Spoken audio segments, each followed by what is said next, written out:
Hey there YouTube, welcome to the ACH Automotive channel. Another Mazda 6 video for you guys. This car has taken a lot longer than I planned to rebuild. Some of that has to do with what's going on in the world right now. So I'm actually getting some extra time to do some extra stuff to it, but I've also been slow about doing it just because of finances and stuff. So really trying to make sure this car is ready to go when everything stops and gets back to normal so that I can drive it. In one of the last videos I think we did on it, I did the spark plugs and a compression check and all that stuff. Found that the plug wells had a little bit of oil in them. There was a little bit of oil in the upper intake manifold, which indicated that the PCV valve was bad. The PCV valve that I had ordered from Tasca was the wrong part number, so I have the right one now. I also ordered the valve cover gaskets, and that's what we're going to tackle today. Shouldn't be too big of a deal to do. If you want to see how to take the upper intake manifold off, you can see that in my spark plug video, which I'll put the link up there for, and then we'll get the covers changed. We'll have to pull the coils back out. Also have a new radiator and everything coming for it, so that'll be another video at another date. New water pump, all that stuff, because there's some stuff that I found when I was working on it that really should be replaced at 200,000 miles. So I still have the front end to do, which I've got to order parts for that, wheel bearings, that sort of thing. So that'll be coming down the pipe as well. Still have the Mustang project, and I really want to get back to the F-150 project. That doesn't need much. I've got to finish the front end in it, change the oil, and flush the antifreeze and send it off for alignment and inspection. And then most of that's done. There's a couple of odds and ends for it that I'd like to get done. Headliner, back window leaks, that sort of thing, to kind of clean it up. So let's get started. Let me pop this hood. Let's get our valve covers out and see what we need for tools to get moving on this project. This is our new PCV valve. It's a standard part, or standard auto part, standard brand. It's part number V392. And let me open this up. I'll show you what it looks like before we put it in. So pretty standard looking PCV valve, just kind of twist locks into place. And here it's got a valve in it. I don't think the one that's in the car had a valve in it, if I remember right. It seemed to be missing it, if I recall. We'll check when we get it apart. And then, so we'll put that in the car for now. And we've got our box from Rock Auto here with our valve cover gaskets. Let's open this up.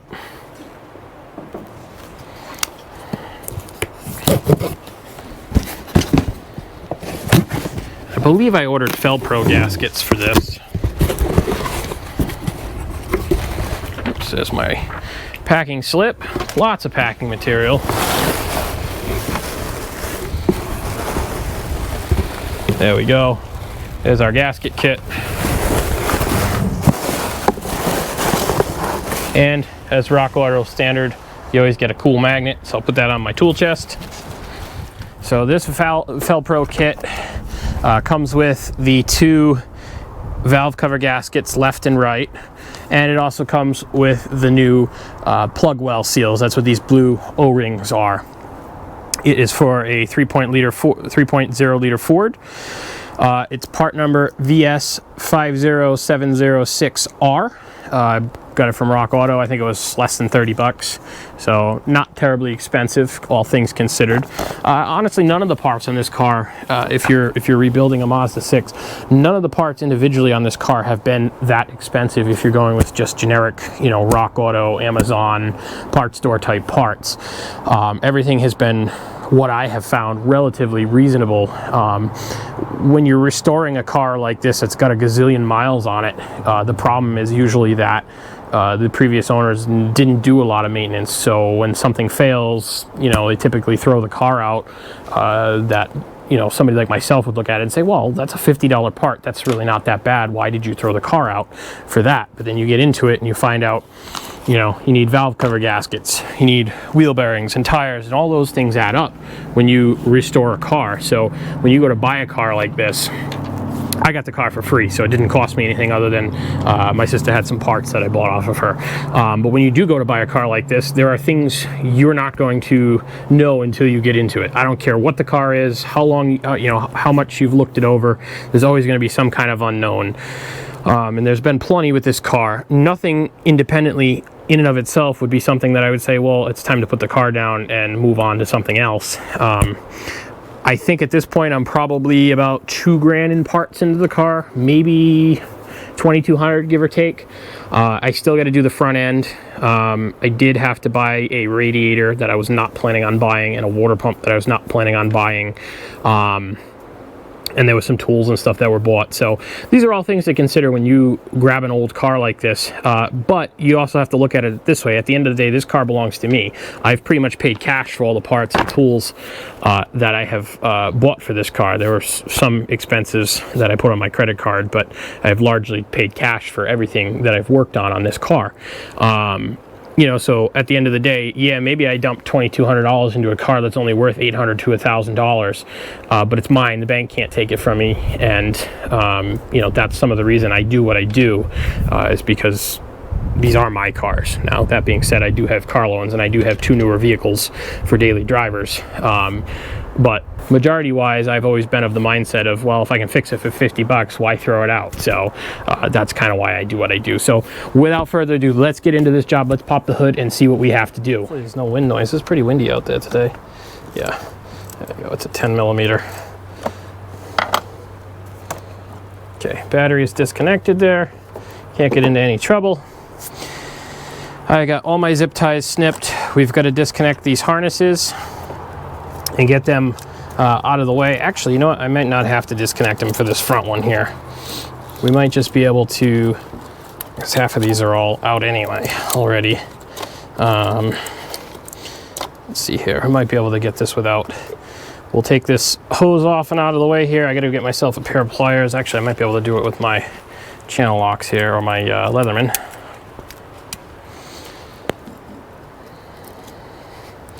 There we go. And this throttle body is either heated or cooled. I've never seen a throttle body like that. It's kind of interesting. That is a coolant line. We'll pull our PCV line out and just tuck that out of the way for now. You'll need to be able to get down there. You can see the water pump is down there. We'll cover that in another video. Let's get this harness undone here. Like I said, I'm doing the front one first because it's right here and it should be a lot easier than the back one, I hope. There we go. 2, 3. This car, all this wire loom is very brittle because of the mileage on it and the year and the vintage of the car, so just be very, very careful with how you handle it. You might want to go get yourself a zip tie or something, or a bungee cord, and just kind of tuck them back there. Well, maybe it'll stay out of the way. This guy is going to come out. We gotta. All right, I'm gonna have to get the coil packs out first. These are 8 millimeter bolts that hold them in. Crack them loose. Actually, that whole plate comes off probably, so we'll just take that off there. And the actuator for the variable valve timing, I believe, just stays in there. It's just a seal around it, I think. Pull our coils out. Try and keep them in order. I'm going to take this plate off. It's a 10 millimeter. There we go. Get that out of the way. Put the bolt back so we don't lose it. Also want to probably get some rags if this is going to be apart for a day or two. Like, I'm going to go clean up this valve cover and everything. You do not want dirt to get into your valve train. I don't know if I'll be able to finish this whole job in one. It's kind of late in the afternoon for me. There's one out. Find a spot to put that over there.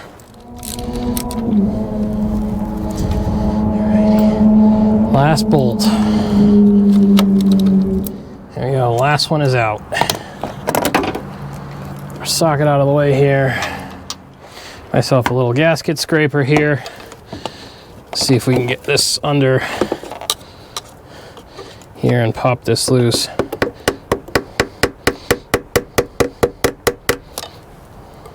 Yeah, just gotta break that seal. Gotta find a corner to break it.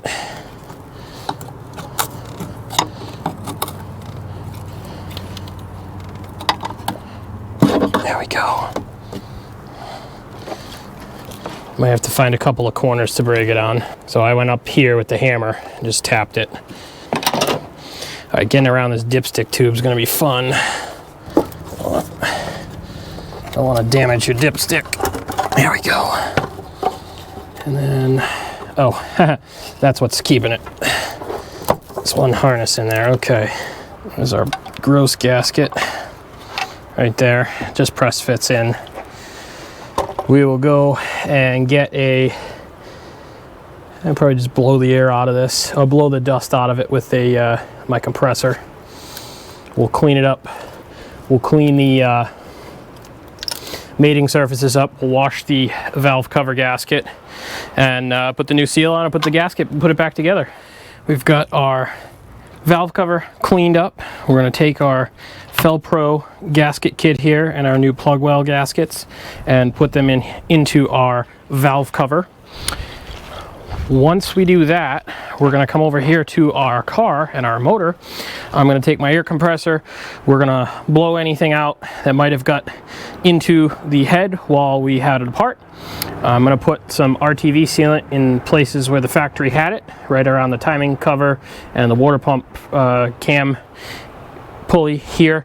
Then we'll put the cover back on. We're going to snug it down and we should be good to put this front bank back together. Let's open up our gasket kit here.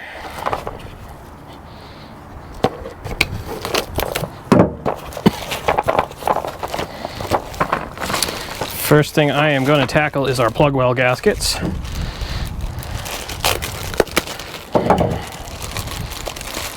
Let's take 3 of them. These are much nicer than the, or much more rubbery than the old ones that we pulled out. And we're going to push them into place here. They should just snap right in. No particular direction, other than the tabs go toward the engine, so like this. This should keep our plug wells nice and dry. Just a little bit of crud still in there. There we go. We've got to find the right gasket because there is a direction here. Figure out how this goes in here. Okay, this is the right one. So the difference is this loop that goes over the water pump area, which is going to go in there like, oh, the water pump pulley. Now, once we get it back onto our cylinder head, we're going to put a dab of RTV here, here, here, and here. That's where the factory had it. So I'm just going to use just a little bit. Doesn't have to be a lot. You don't have to do the whole gasket. It's just at the seams where the timing chain and stuff all meet up. Perfect. There we go. That's what it should look like when it's all done. Fresh plug well gaskets, fresh gasket on the valve cover, and now we are just about ready to put the valve cover back on the car. We've got everything cleaned up. We're going to put a dab of silicone here, here, here, and here. Just using some RTV blue sealant. Doesn't have to be a lot. We'll get this done and we'll throw the valve cover back on. Just put a dab. It doesn't need to be a lot. Getting your harnesses out of the way is the fun part. And our valve cover is back in place. So there is a torque sequence. I've got to go look it up on my phone here real quick. Before we do that, let's clean our dipstick. And unfortunately, my camera is sitting on it, on my rag, just to seal up any, we don't want any garbage in our engine. That wouldn't be good. Clean our cover here, put this guy back on.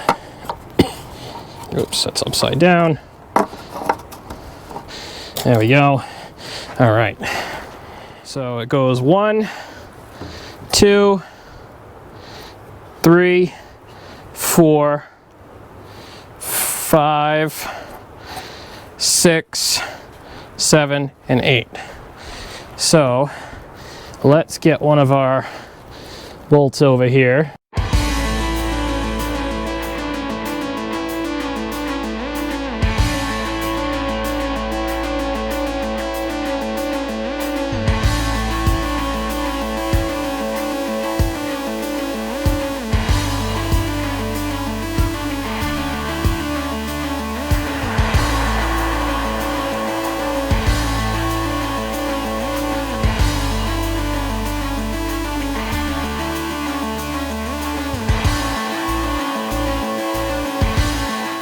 All right, this is day 2 working on the Mazda valve cover project video.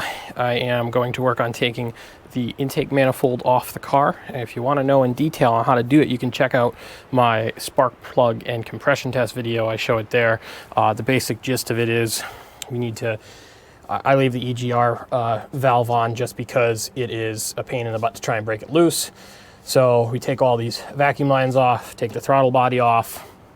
There's, I don't know, a handful of 8mm bolts that we pull, and then this whole intake will kind of cock out to the side here and come out. So that is how we're going to do it, and then we'll follow the same procedure as we did up front. We'll pull the coil packs out, and we'll pull all the bolts for the valve cover out, take a little like a gasket scraper, and just pop the break the seal and take it off, clean it, and put the new gasket in.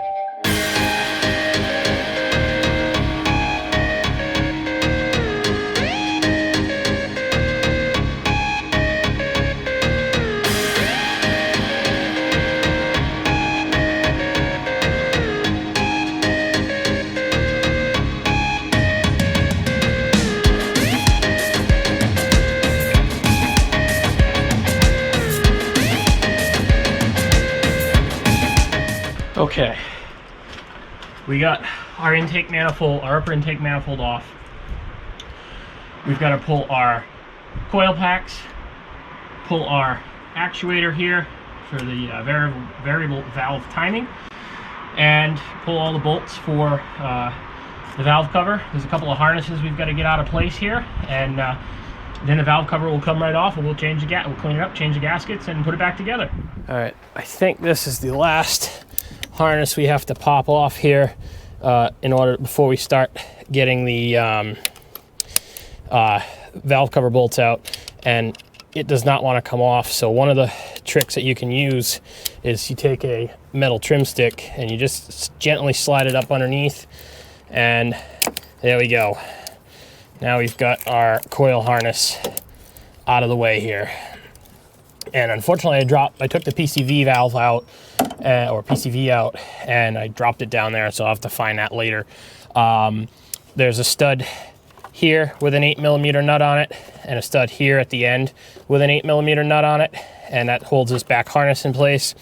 And I'm hoping what we can do is we can work the valve cover up like this and just kind of slide it up and out of the way somehow without having to disconnect this whole harness here.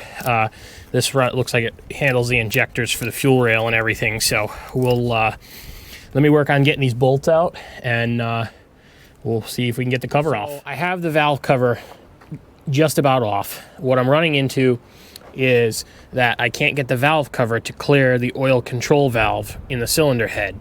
So there's a couple of ways you can do this. You could disconnect the AC lines, which we're not going to do because I'm assuming it is fully charged.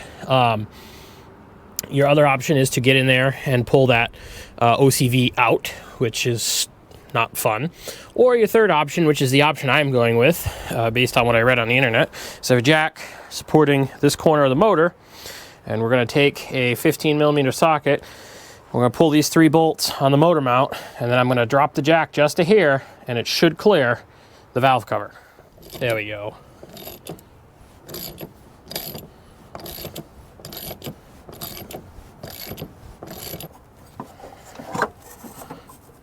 No. Hey, there we go. All right.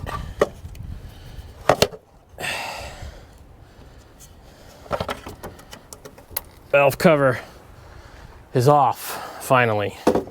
That was a process. Now we've got to clean our mating surfaces and clean the valve cover and put it all back together. And we've got to find the motor mount nut that I dropped down the engine bay because I'm a dummy. We've got all of our mating surfaces cleaned up. I've got the new gaskets in the valve cover. There's 2 slight differences to this back side than there is to the front side. First of all, there's only 2 spots to put RTV, and that's at the timing chain cover.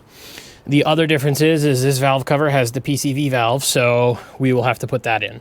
Other than that, it's pretty much the same process as the front one. So I'm going to put RTV sealant where it's got to go. We're going to put the valve cover back on, and I'm going to bolt it down. There is a torque pattern for it, which I will try and include in this video for both the front head and the back head, or valve covers, I'm sorry. You know, we'll get it back together. It's going to be a little tricky to get the valve cover around the OCV, or oil control valve. And what I didn't realize when I had started doing all this was that these gaskets for the OCVs are replaceable as well. So hopefully they're not leaking right now. Hopefully they don't leak. You know, but if you're doing this job, it's worth noting that you probably should replace those. We got our valve cover back on. We've got our harness reconnected and everything back here. Coil packs are back in place. Coil pack harness is back in place. Right now what we're working on doing is I'm pulling the engine up with this motor mount here so we can get the engine bolted back into place. And then the last two pieces will be to change the gaskets on the upper intake manifold and put our PCV valve in, the new one, and then we will be able to put, you know, then this part of the project on this car will be done. Before we put our intake back on, we've got our PCV hose here that we've got to slip over our new PCV valve, and it just clips in there like that. It'll go on the back of the intake manifold, and we should be good to go. So now we need to take our manifold and our new gasket set for the manifold and head over to our truck workbench. Have a brand new Felpro gasket kit for our intake manifold, part number MS92586-1. Pretty much good to replace these when you take the intake manifold off. Brand new one for the throttle body. And you know what? The only one that I don't see in here is I don't see one for the EGR tube, so I guess we won't be replacing that right now. All right, we'll just use a little flat blade screwdriver. You can use a little pick if you have one. I couldn't find mine. Let's just pull them out. Pretty easy to do. I'm assuming these are original because they're kind of hard and not rubbery like the new ones. Same thing with this one. Just pop it out. And we'll do the reverse procedure for all the new ones. Put them in. Just like the, oh, this kit actually comes with the lower intake manifold gaskets too, but we're not doing that. We're just doing the upper one today. Just like the spark plug well gaskets and the valve cover gaskets, these guys just sit in here like so. You just press them in. There we go, one left. Perfect. All right, got to do the throttle body here as well. Same thing, it just sits in there like so. And boom, we're done. I'm gonna go get this intake manifold back on the car and we'll be back in a second. Well guys, I have the upper intake manifold back on our Mazda. Everything is pretty much back together as much as it's going to be for today. Leaving the airbox and stuff off because we need to, in the next video, or hopefully the next video, I've got to replace the cooling fan because it has failed. It vibrates like crazy and it comes on, as you saw in my troubleshooting video, pretty much by itself. So the control module is shot. Unfortunately, in order to do that, you have to take this whole fascia off the car in order to get into into the radiator and cooling fan assembly. It doesn't come out the back like on a normal car. They stuffed it in there. So that'll be a whole nother video. Once we're done with that, I think there's only a handful of things more left to go on this car. There will be a front end rebuild video. We've got the right front wheel bearing is making a lot of noise, so we've got to change that. We've got to change, I think, the lower control arms because the ball joints have some play in them. So we'll do that at some point. And just basically whittling away at, the car piece by piece. There's also still a clunking noise in the back. I suspect that one of the shock absorbers, which are original, to the car has failed or is failing, something along those lines. There's a clunk when you go over a bump. So it could be a bushing, could be, I don't know, we got to figure that out. That's a whole whole nother project. And I also want to put a radio in the car, because the radio that's in it, the factory radio, the knobs kind of don't work very well. The buttons are, the CD player doesn't work, and some of the buttons seem to be funky as well. So we'll put a new radio in it, and then the car should be good to go. We may try and tackle the rust at some point. I don't know. We're getting pretty crazy with this. I've still got to get the tires mounted, have them, just got to get them mounted. You know, putting a lot of work into this car, way more than probably what any normal person or normally sane person would do. You know, but this car is for me. I'm not flipping it, so I want it done right so that it, you know, lasts a while. Plus, I'm getting a lot of good content for you guys out of it. I hope you enjoy the videos. You know, so stay tuned for the next video. I'll see you around, and thank you very much for watching. If you like this video, please give it a thumbs up. If there's something you want to know about one of the projects, leave me a comment. And if you can consider subscribing to the channel, that's much appreciated. And thank you for watching. Feel free to